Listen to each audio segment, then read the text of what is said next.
这个美国哦，最近这个疫情阁亮起来，参面的总统拜登嘛确诊咯。公主过4剂预防下，拜登症状轻微，无来发烧，开始来服用辉瑞的口服药。拜登嘛专工来拍一段影片来讲伊的病情。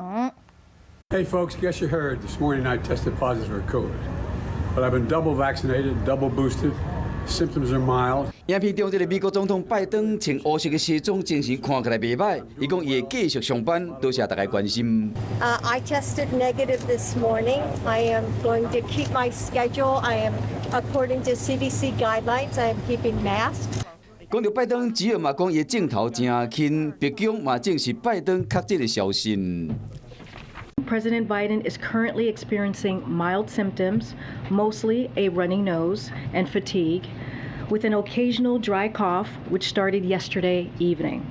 白宫讲，拜登已经开始食辉瑞新冠口服药，并且一直白宫隔离，一直到病毒检测是阴性，这恢复甲人面对面接触的工课。伫隔离期间，拜登会继续执行总统相关的职权，因为拜登已经79岁啊，是疫情高危险群。白宫的医疗团队会继续关心伊的病情，嘛会逐工互外界知影拜登上新的健康状况。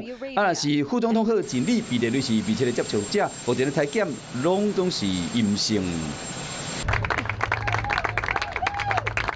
身为美国有史以来上济回总统，拜登的身心健康一向是引起注意。